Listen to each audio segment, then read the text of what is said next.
from Mikkeller. This is actually their Spontonpear. And get a little bit closer here to the camera for you guys. This is actually one of their sour lambic ales. So this one comes in at 7.7% ABV. There's the artwork, which they always have some type of artwork on the Mikkeller bottles, as you can see. And kind of a shot in the dark on this one. So wanted to see what this one tastes like after I actually came across it at one of my stores recently. And I actually forgot I had a few of these in there. So looking forward to see what this one actually here has to offer. And going to talk about it. But shout out to everybody watching right now that's coming in. Shout out there as I see to Thomas, Window Beer Review with Thomas. Welcome, my friend. And Erie as well. Cheers. Hey, what is going on? Cardinal Flores, has been a while. Cheers. Definitely going to let that ride. So I'm going to go ahead and get this one opened up here in a second. If you're not familiar with a lambic, with the lambic style, you're actually looking at something that's really using the wild yeast, has kind of an open fermentation that actually almost gives you a different style every time you try to brew something with it. So wild yeast and bacteria. This one, if you're not familiar with Mikkeller, they're out of actually Denmark. Although it's kind of weird because on the bottle it says product of Belgium, which is interesting. So I'm not sure what is going on there. If maybe Mikkeller has a brewery there in Belgium as well. Anything else on this beer? It was distributed here to the U.S. by Shelton Brothers, who's a pretty big distributor that I've seen in a lot of their beers when they bring it in. 12.7 ounce bottles, so a little bit bigger than the usual bottles we actually have here for our beers when you're looking at that 12 ounce bottle or can size. But into this is actually a 16 ounce pint glass, so everything fits in there nicely. As far as the ingredients for this one, we are looking at water, barley malt, wheat, hops, yeast, and of course pears, but the pears only at 3%. So kind of interesting to see what they may offer at that low level of the pears. It is a sour ale that was brewed and aged also in oak barrels. But right off the bat, you do get a nice pear feel. You get hit with a lot of tartness, which you expect to get from a lambic. The head didn't hold for long, which is another characteristic of the style. But it's got like a darker, say like burnt orange color to it there, as you can see. You can see through to the other side somewhat to make out my fingers there, but you're not really seeing with as full clarity as you do with some of the other beers, obviously. And I think from the note stuff, that's kind of the key stuff there. So let's get the taste.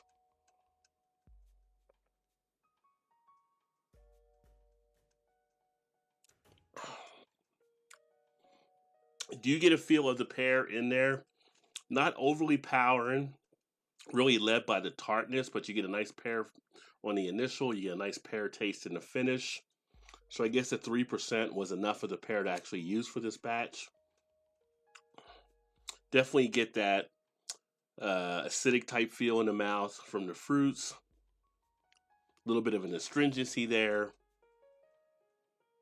But it is lasting a good amount of time in the mouth as well. Shout out to Bourbon Bounty, who says hello all as well. And to Eric Gilbert, cheers fools.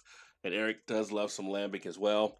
And I do like lambics when I do get a chance to get them. I don't get them enough. I like to get them some more, actually. It is a style I have enjoyed. You do have to really be a sour fan, I think, to really enjoy this style. But if you are, I would definitely say give lambics a shot.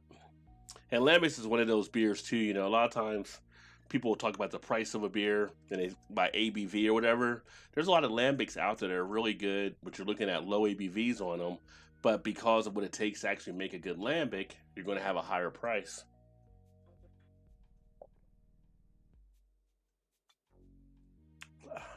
Feel a little bit of that carbonation, but it is pretty much subdued.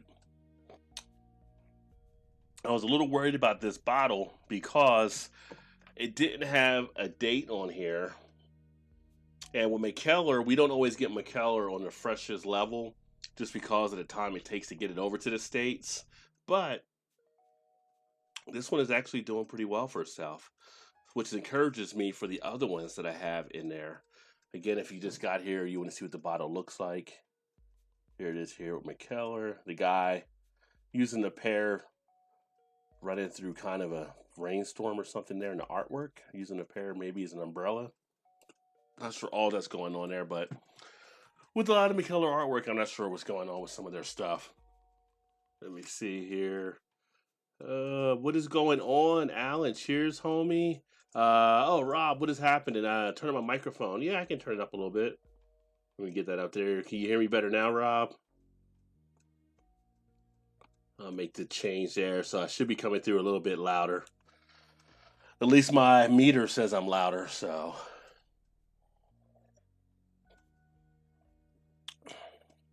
But a nice pop of flavor in the mouth. It has a feel of a crisp fruitiness on the back end as well. Kind of like if you were biting into a pear, you're really getting that feeling. Excellent. Thanks, Bounty.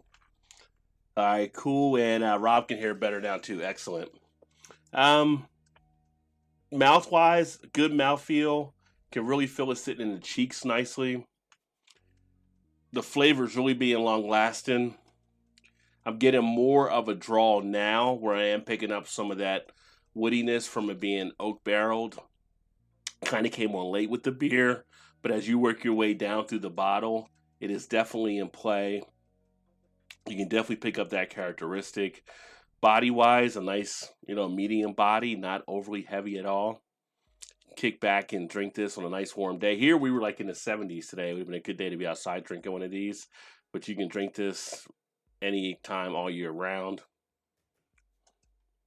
Would be a nice one to actually match up with a lighter type food as well.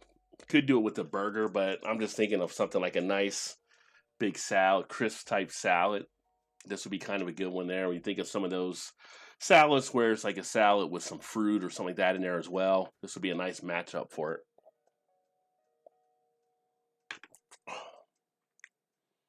Or maybe even something light like some ahi tuna.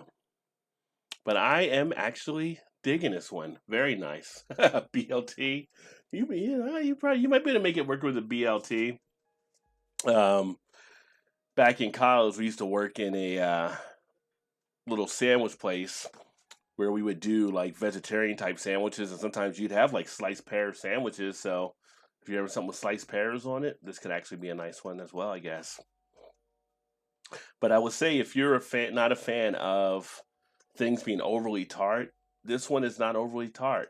It's a nice one that has enough tartness, cleans up nicely behind it, and you don't have that extra overbite or hang that you get from some of the other sour type beer. So Mikkeller always does a nice job. I would definitely say check them out if you happen to see them out there.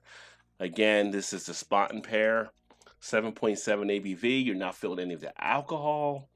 That's got a nice smooth feel to it. And one that you can easily drink through. So there you go. Thanks for everybody checking out this video. I just want to get up here and do a little bit of a beer review, see how you guys are all doing out there. And sure, Rob asked, can we see the bottle again? So we get it up here like this. Now, well, let me do this real quick for you, Rob. I'm going to switch to the other camera, which might bring it in a little bit better. If I can get it directly there.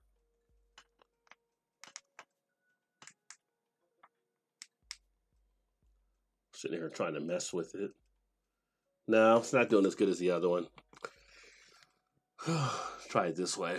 Give you a bigger shot of the bottle.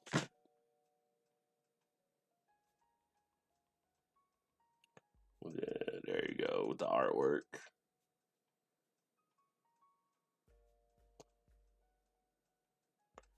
But yeah. It doesn't say if this is like part of any special series with them or anything like that. So I'm not sure on the regularity of it. I didn't check to see if it's like something they have all year round or not. But I would definitely say give that one a go. Let me see here. Erie said, whatever Alan got today. Oh my God, horrible. Alan, what did you get today that Erie did not like? Gilbert said, cheers. Bourbon said, I'm enjoying a A&B long leaf IPA, 7.1 ABV and 74 IBU. Tastes tropical, pineapple, mango, etc. Yeah, with the hops they use, I'm sure you can get those kind of fruity type flavors there. I haven't heard of A&B, so But it definitely sounds like a nice IPA to enjoy. Alice said, eclectic. It is not Erie. It is watermelon wheat.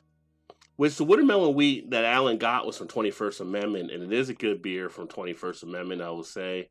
But Erie might just be just your cup of tea or your glass of beer. You said, yeah, I got none of that in the beer. So she didn't pick up any of the watermelon. The watermelon is kind of light on that one, I would say. Todd's in the house, says, what is up? How's everyone doing tonight? What is going on, Todd? Just wrapping up one here. Checking out this Mikkeller beer before I grab a bite to eat and then play a little Call of Duty to relax into the evening. Alan said, cheers to Todd. Playing some Madden today. You've been getting into Madden lately. For sure, Alan. I know you've been, the other day you were doing some stuff there on Madden. Appalachian Mountain Brewing. Okay. I'll have to keep an eye out for them as well. If I make it back down to West Virginia, that'll probably be a spot where I can try to pick up some of that. Yep, look at my taste and husband. Come on, Erie. Come on, girl. And Rob said hello to Todd. And Todd said hello to Erie and Alan. And he said, nice, Alan. What year Madden? Which I think, Alan, I thought you were playing a new one in 2020.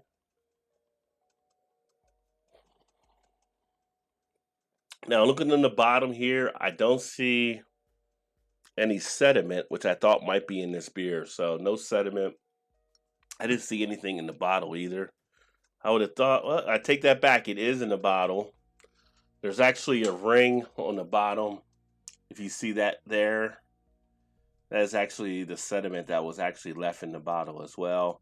So it is bottle conditioned on the back end too, which is fine. A little extra protein and yeast and stuff.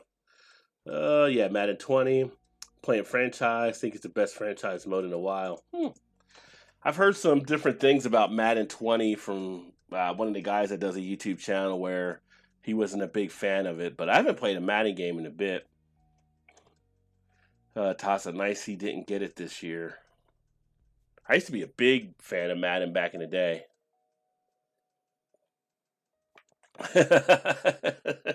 You hear you with the shots. Playing Madden is the only football that you get in 2020. I was thinking about breaking out some of the old NCAA I got on the PlayStation 4 and playing that online. I think it's on the PlayStation 4 I got the old NCAA. If not, it's on the PlayStation 3, but I'm going to miss college football this year. I definitely prefer college football to watch, and that will not be happening. At least it looks like it won't be happening. Kirk Herbstreit actually came out saying he didn't think there would be an NFL or a college season this year. But the NFL is still going forward with the draft, so we'll see. 2005 for the emulator. Yeah. I think my last NCAA was 2014 maybe, or 2010. Whatever it was the last year they made it because they had the lawsuit that popped up where they the college kids were going to get recognized, as far as they kept using their face and stuff and likeness in the games, which actually killed NCAA basketball and football from EA Sports, which I did like the basketball as well. That was a fun one to play too.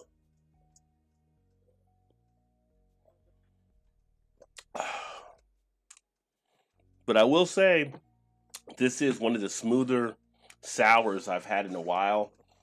I've got I think 3 or 4 other flavors from Mikkeller on these, and I'm looking forward to just checking those out. I always want to go right and get into them, but I'm going to probably wait a little bit there. What is going on, Bart? Cheers, my friends. Hey, Roger, stopping to say hello. Early to bed for me. I hope you're well. Yes, I am, and hopefully you are too, Bart. And you're staying safe up there. I know you guys are in lockdown up in NJ, so hopefully, things are good for you, the fam, everybody up there, and people are taking it serious.